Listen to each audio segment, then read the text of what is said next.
America, Israel और Iran के युद्ध का असर आपके गैस, आपके तेल और आपके पेट पर कैसे पड़ा, ये तो हमने आपको बताया।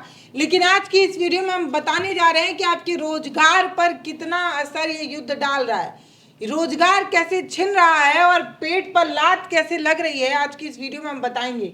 ये जो लोग आपको नजर आ रहे हैं, ये लोग कभी किसी फैक्ट्री में काम किया करते थे, लेकिन आज जो ये युद्ध है उसका असर ऐसा देखने को मिल रहा है कि लोग जो है वो पलायन कर रहे हैं, उनके रोजगार पर लात पड़ गई है, पेट पर जो है वो लात पड़ गई। ब्रिजेन जी बताइए कि कितनी ऐसी फैक्ट्रियां हैं जो सीधे या उससे प्रभावित हो रही हैं, युद्ध से डायरेक्ट इनडायरेक्ट कितनी कंपनियां हैं जो प्रभावित हो रही हैं और क्यों? देखिए पल्लवी, इस पे तो वीडियो हमने बहुत पहले भी किया है कि कौन कौन से सेक्टर प्रभावित होंगे। आज से कम 20-25 दिन पहले, युद्ध शुरू होने के हफ्ते भर बाद हमने कर दिया था।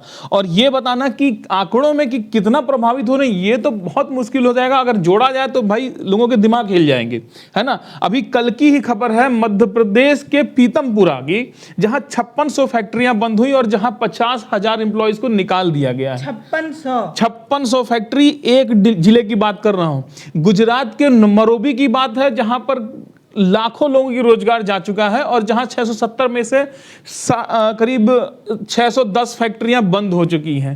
तो ये हर जगह की खबर आ रही है, टेक्सटाइल इंडस्ट्री से आ रही है, सेरामिक इंडस्ट्री। मैं आपको बताता हूं, सारी चीजें बताता हूं, बारी बारी आपको सब कुछ समझाता हूं, ठीक है।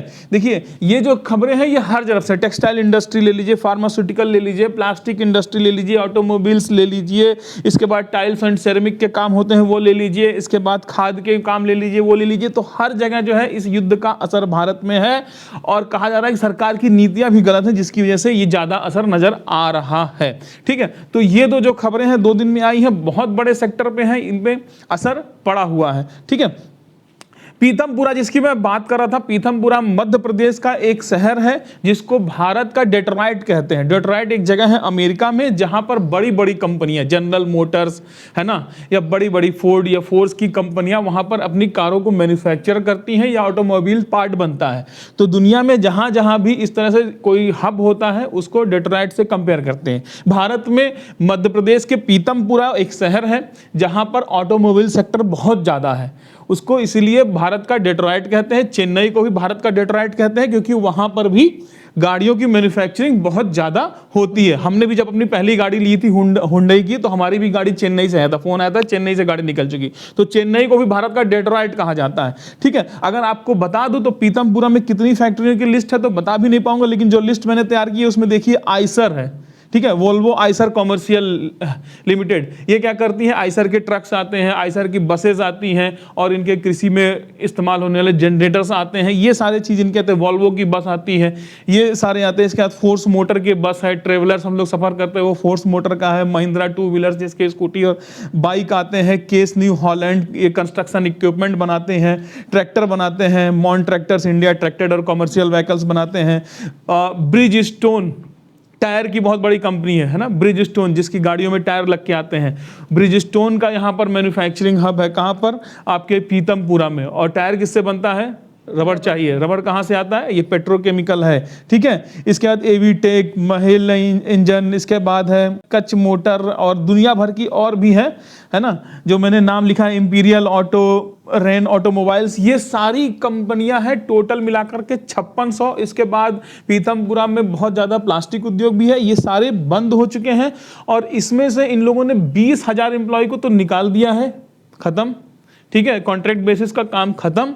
और 30,000 एम्प्लॉयज को ले ऑफ कर दिया कि आप घर बैठिए, आधी सैलरी उनको दी जा रही है।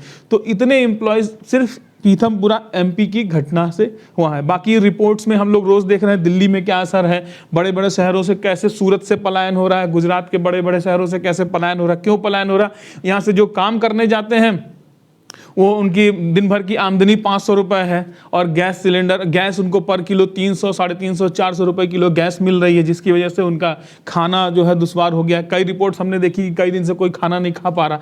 तो इस तरीके की चीजें हैं और इस तरीके से अनएम्प्लॉयमेंट, बहुत तेजी से अनएम्प्लॉयमेंट बढ़ता चला जा रहा है। इसकी बड़ी वजह ये है ना कि हम आत्मनिर्भर का ढोंग तो खूब जो है वो बजाते रहे, ढोल बजा बजा कर आत्मनिर्भर भारत करते रहे, लेकिन हम कितना ज़्यादा आज भी जो है वो निर्भर है दूसरे देशों पर, ये पता चलता है। जी। हमने जो है वो सिर्फ आयात किया है, निर्यात ज्यादा कर नहीं नहीं, देखिए इसमें ये बंद होने की मेन वजह क्या है। देखिए पल्लवी, जितने भी ऑटोमोबाइल्स कंपनीज का मैंने नाम बनाया पीतमपुरा में जो है, उनके बंद होने की मेन वजह क्या है, वो सारा एक्सपोर्ट करते हैं यूरोप में और मिडिल ईस्ट के देशों में करते हैं। अब यहाँ पर क्या है कि रेड सी को बंद होने और स्ट्रेट ऑफ हॉर्मुज बंद होने की वजह से वो रास्ता यूरोप तक जाने तक मुश्किल है, तो यहाँ से बहुत ज़्यादा जो है एक्सपोर्ट हो नहीं पा रहा। एक्सपोर्ट करने के लिए साउथ, मैं आपको मैप में दिखाऊंगा, ज़्यादा समझ में आएगा, है ना। एक बार हम यहाँ से मैप खोल लेते हैं। अब देखिए ये सारी जो मैंने ऑटोमोबाइल कंपनियां बताई हैं जिनके बंद होने का मुख्य कारण है क्योंकि ये एक्सपोर्ट नहीं कर पा रही। अब ये भारत है, भारत में मैन्युफैक्चरिंग तो हो रही है, लेकिन भारत जो है ऑटोमोबाइल्स का सबसे ज्यादा एक्सपोर्ट इन मिडिल ईस्ट के देशों में करता है और यूरोप में करता है। इन जगहों पर हम सबसे ज्यादा ऑटोमोबाइल्स के पार्ट्स को एक्सपोर्ट करते हैं। अब ये भारत से जाने के दो रास्ते हैं, एक हमारा ये स्ट्रेट ऑफ हॉर्मुज जो बंद पड़ा है, और रेड सी पे भी वॉर जोन में ये है तो ये भी बंद पड़ा है, यहां से भी रास्ता जाने का, यूरोप में घुसने का कोई रास्ता नहीं है। अब कंपनियों को सीधे नीचे साउथ अफ्रीका पार करके और यहां से घूम करके यूरोप जाना पड़ रहा है, तो ये रूट बहुत लंबा हो गया। रूट लंबा होने की वजह से जो कॉस्ट है, ट्रांसपोर्ट है पहुंचाने का, वो खर्चा ज्यादा हो गया है, इस पे इंश्योरेंस ज्यादा हो गया है। इन सारी वजहों से ये सारे जो है एक्सपोर्ट नहीं कर पा रहे हैं। अब ये एक्सपोर्ट नहीं कर पा रहे तो इनके पास स्टॉक बहुत ज्यादा हो गया है, और स्टॉक ज्यादा होने की वजह से सेल नहीं होने की वजह से वर्किंग कैपिटल इनका फंसा हुआ है, माल तैयार करके रखा है, बिक नहीं पा रहा तो पैसा नहीं आ पा रहा, ज्यादा उत्पादन करके करेंगे भी क्या, तो इन फैक्ट्रियों को शट डाउन इसलिए करना पड़ा है। लेकिन अफसोस की बात है कि सरकार भी इसमें कुछ खास अभी जो है इनिशिएटिव नहीं ले रही है, और यही कारण अभी आपको बताएंगे गुजरात के मरोबी में कैसे क्या हो रहा है, क्योंकि वहां पर भी लाखों लोग बेरोजगार हो गए, वहां पर भी 670 फैक्ट्रियां जो है वो बंद होने की कगार पे हैं जो टाइल्स को बनाती हैं। ठीक है, बड़ी बात ये है समझने वाली कि अमेरिका भारत पे सैंक्शन लगाता है, हर बार रोक लगाता है कि तुम यहां से तेल ना खरीदो, तुम उनके साथ काम ना करो। इसी वजह से ईरान से हमने तेल लेना बंद कर दिया।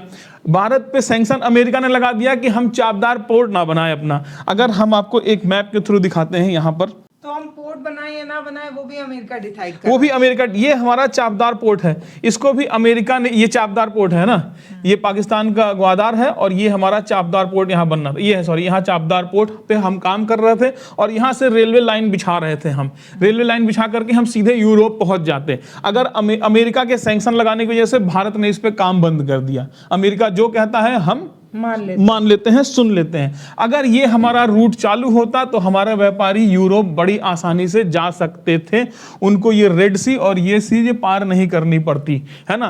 तो इसमें काम हो सकता, तो इसकी वजह से इन लोग का जो है व्यापार जो है, एक्सपोर्ट जो है इतना महंगा नहीं पड़ता, और इंश्योरेंस कॉस्ट बहुत ज्यादा बढ़ गई है। इंडियन गवर्नमेंट को चाहिए कि भाई कुछ करे कि फ्राइट और इंश्योरेंस कॉस्ट को कम किया जा सके।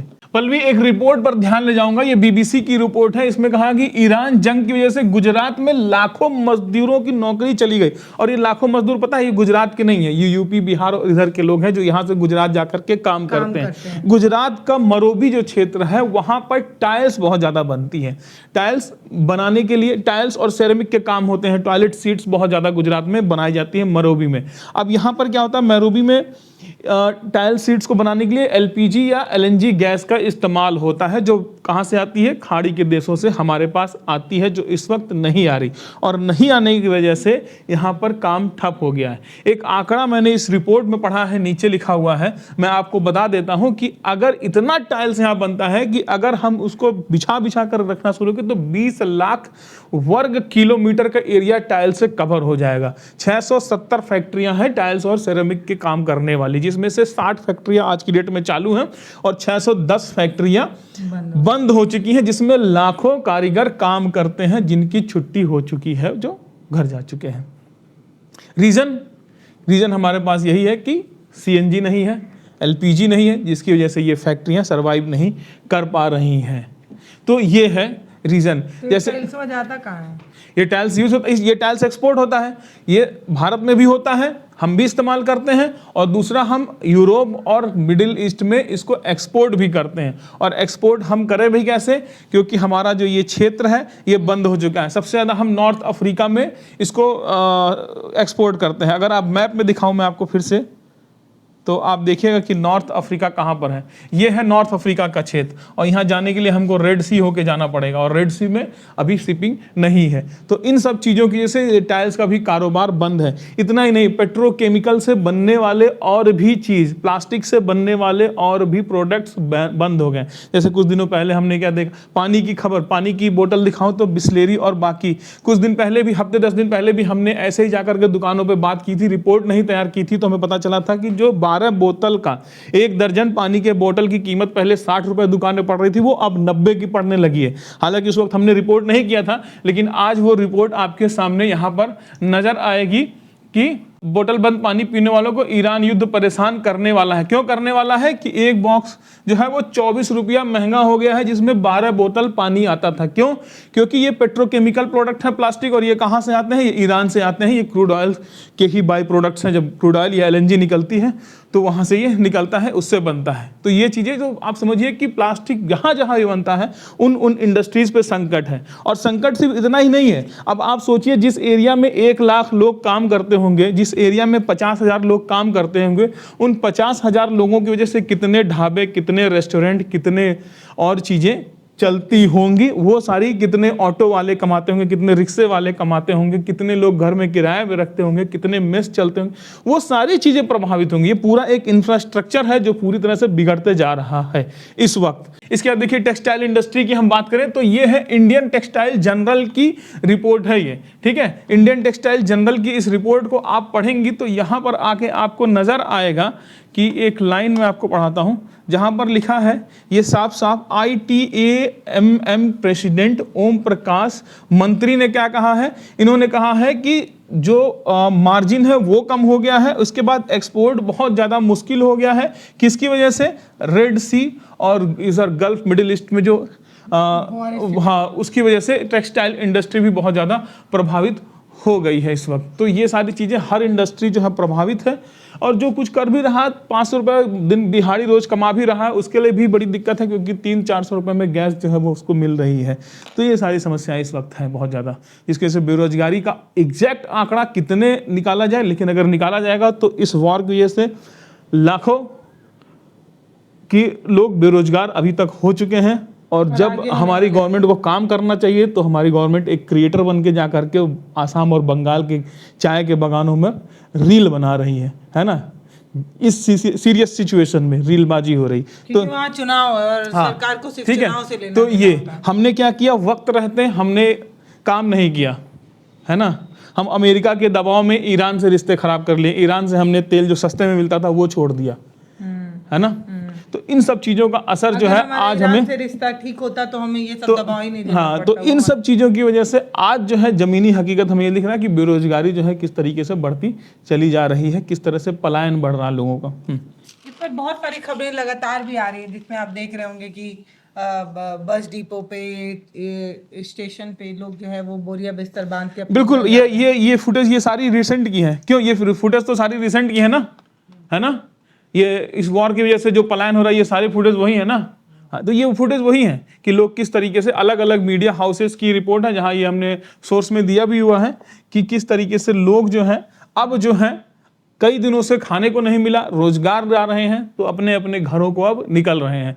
घरों जाए कोई दिक्कत नहीं। आज ही की एक भाषण अमित शाह का, उन्होंने बोला कि हम गाय भैंस दे रहे हैं, आप पालिए, रोजगार की जरूरत नहीं है। तो ये देश की हालत इस वक्त है अभी। जब चाय बेचना, पकौड़ा बेचना सब रोजगार है, तो गाय दूध के, तो ये मूर्ख लोग हैं, ये कहाँ भटक रहे थे दूसरे शहरों में। गाय पालिए, भैंस पालिए, दूध पीजिए, दूध पिलाइए, और क्या, ये भी रोजगार है। ये भी रोजगार, मतलब जब आप बुरी स्थिति में पड़ जाते हैं तो सरकार जिम्मेदारी लेने की बजाय मूर्खता बड़ी बात करती है। और एक बात ये कि जब पूरा देश जो है वो वॉर सिचुएशन की वजह से परेशान हो रहा है, लोगों का पलायन हो रहा है, रोटी की व्यवस्था नहीं हो पा रही है, ऐसे में सरकार को जिम्मेदार रवैया अपनाते हुए महत्वपूर्ण कदम उठाने चाहिए। लेकिन हम देख रहे हैं कि चाय बागान में कोई पत्ती तोड़ रहा है, तो कोई इस तरीके हम लोग का काम खतरे में। जो क्रिएटर्स हैं, जो रील बनाते हैं, रीलबाजी करते हैं, उनका काम खतरे में है। हाँ, क्योंकि अब कंपटीशन सीधा प्रधानमंत्री से है उनका। चलिए, तो भैया मैं यही बताने की कोशिश कर रही हूँ कि हम इस तरीके की खबरें दिखाकर आपको डराते नहीं हैं, बल्कि भविष्य से आगाह करते हैं कि इस तरीके की चीज़ें होने वाली हैं। हमने बहुत पहले ही आपको बताया था कि पेट्रोल और डीजल के दाम कैसे बढ़ेंगे, या किस तरीके से जो है वो प्रॉब्लम्स हो सकती है, और वो हुआ। हमने ये भी गैस बताया को था, लेकर हमने बहुत सारी चीजें बताई पानी थी। की बोतल को भी लेके बल्कि सिर्फ अगर आप पेट्रोलियम पे डिपेंडेंट हैं, अगर आप सोच रहे हैं कि सिर्फ पेट्रोलियम हमारे पास कम होगा, पेट्रोलियम से बनने वाले पदार्थ, प्लास्टिक्स, ये सारे जाएंगे, तो ये गलतफहमी है। हमने बताया था कि ईरान से, इधर से, कुवैत से सबसे ज्यादा हम सल्फर इंपोर्ट करते हैं, और सल्फर का काम पता क्या होता है? मुख्यतः सल्फर हम यूरिया बनाने में करते हैं, जिससे खाद बनता है। अगर सोचिए सल्फर हमारा नहीं आएगा तो खाद नहीं बन पाएगी, खेती महंगी हो जाएगी, खेती महंगी होगी तो खाने वाली चीजें, ऑलरेडी डीजल पेट्रोल की कमी होने से वो सब चीजें महंगी हो रही थी, और खेती नहीं हो पाएगी तो और महंगी होगी। बल्कि हमने ये भी बताया था एक रिपोर्ट में कि हम एल्यूमिनियम के लिए भी यहीं पर डिपेंडेंट है। एल्यूमिनियम जो है बॉक्साइट से बनता है, और यहाँ पर बॉक्साइट निकलता है, हम भी बना सकते हैं, लेकिन उसके बनाने के लिए इतनी बिजली खर्चा करनी पड़ती है, और क्योंकि इन देशों के पास पेट्रोलियम का भंडार है, ये अतः बिजली बनाते हैं, और उससे फिर बॉक्साइट से एल्यूमिनियम निकाल करके और फिर ये एक्सपोर्ट करते हैं। हम एल्यूमिनियम भी इनसे निकालते हैं। तो ये सारे रिपोर्ट्स हैं जिससे हमने बताया था कि बहुत सारी चीजें जो है वो भारत में प्रभावित होंगी, और अब जो है, अब सामने जो है आपको नजर भी आने लगा है जमीन पर। तो जो पत्रकार बताने की कोशिश करते हैं, जिसे आप सोशल मीडिया इन्फ्लुएंसर कह दें, यूट्यूबर कह दें, फेसबुकर कह दें, लेकिन जो हम बताने की कोशिश करते हैं, जो हम आगाह करने की कोशिश करते हैं, अगर इन चीज़ों पर भी सरकार ध्यान दे दे तो चीज़ें इतनी विभत्स स्थिति में नहीं पहुंचती हैं। फिलहाल हमारा काम है कि हम आपसे जुड़े मुद्दों पर बात करें, सरकार को नींद से जगाएं, सो हम कर रहे हैं। आपको हमारा काम पसंद आ रहा है तो आप हमें कमेंट सेक्शन में लिखकर बता सकते हैं, फेसबुक पर हमें फॉलो कर सकते हैं, यूट्यूब पर हमारे चैनल को सब्सक्राइब कर सकते हैं। इतना आप कर सकते हैं, ये आपकी जिम्मेदारी है, और जो हमारी जिम्मेदारी है वो हम कर रहे हैं।